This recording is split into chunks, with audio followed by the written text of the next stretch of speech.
হ্যাঁ বোন, তোর কাছে এসেছিলাম রে একটা বিশেষ দরকারে। তুই আমার এই খামটা একটু কয়েকদিনের জন্য রেখে দে না রে।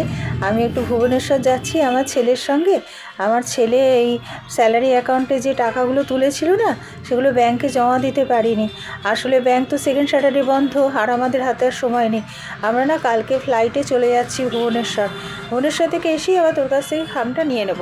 তুই একটু রেখে দে না, একটু যত্ন করে। আরে দিদি, আমি তো তোর নিজেরই বোন। এই বাড়িতে কি তোর কিছু অজানা আছে? কোথায় আলমারি কিছু সবই তো তোর জানা। তুই যা গিয়ে আলমারিতে রেখে দে। আমাকে এরকম বলছিস কেন যে আমি রেখে দেবো যত্ন করে? তোরই তো বাড়ি, তুই নিজেই রাখ। তুই ভুবনেশ্বর থেকে এসে আবার তোর খাম তুই নিয়ে নিবি। আর হ্যাঁ, আমাদের ওখানে গিয়ে অবশ্যই একটা খবর দিবি, ঠিক আছে? এখন আলমারিতে রেখে দে, যা যত্ন করে রেখে দে।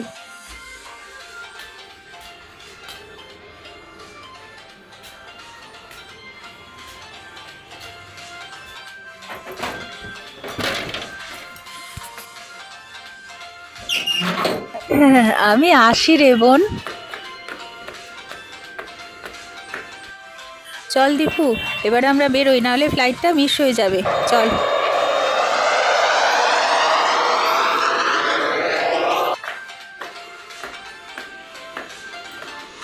কি রে বোন, ভালো আছিস তো? হ্যাঁ হ্যাঁ হ্যাঁ, ভালো আছি।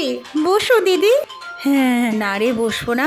তুই আমাকে ওই খামটা দে, আমি ওটা নিয়ে চলে যাই। দীপু বসে আছে, ব্যাংকে যাবে।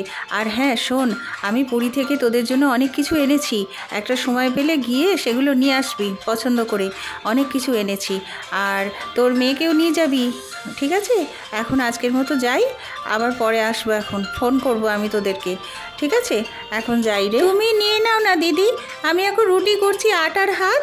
তুমি তো জানো, তুমি যেখানে আর রেখেছো সেখানেই আছে, আমরা কেউ হাত দিইনি, ওরকমই আছে। তুমি একটু নিয়ে নাও না দিদি, আমি এখন যেতে পারছি না। হ্যাঁ আচ্ছা ঠিক আছে। দীপু খামটা নে, ব্যাংকে যা, সকাল সকাল টাকাটা জমা করে দিয়ে আয়। দাও। আরে, এই তো শুধু কাগজ। মা, কাগজ ভর্তি। মা, কাগজ। মা, আমার টাকাগুলো কোথায় গেল? এখন আমি আমার ছেলেকে কি বলবো? ওর স্যালারির টাকা অফিসে কষ্ট করে ইনকাম করেছে, নিজের মাসি, আমার নিজের বোন, এই রকম বিশ্বাসঘাতকতা করলো। এখন কি তাহলে কাউকে বিশ্বাস করতে পারবো না? নিজের লোককেও না। শোন দীপু, আমার কাছে একটা উপায় আছে। আমি কালকের খুব ভালো করে বিরিয়ানি রান্না করি। তুই আমাকে আর একটা দিন সময় দে, তোর সব টাকা তুই পেয়ে যাবি। চিন্তা করিস না, মন খারাপ করিস না। একটু ধৈর্য ধর, একটা দিন একটু সময় দে। আমি বুঝতে পারছি তোর খুব কষ্ট হচ্ছে, একটু ধৈর্য ধর বাবা, একটু ধৈর্য ধর। মা, আমার টাকা হারিয়ে গেছে। আর তুমি এখন কি আনন্দে বলছো যে বিরিয়ানি রান্না করবে?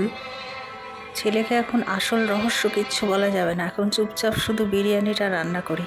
শোন দীপু, ওই বিরিয়ানি আনবে তোর সমস্ত টাকা, সব টাকা তুই পাবো না, কারণ মাসির খাওয়ার থেকে গয়নার লোভ বেশি। তুমি ওই বিরিয়ানি দিলেও মাসি খাবে না, কারণ মাসি বিরিয়ানি খাই না। তাই বলছি, ওইভাবে সম্ভব না। কি বলছো বিরিয়ানি রান্না করবে? আমার কিচ্ছু ভালো লাগছে না, এখন এসব বন্ধ করো।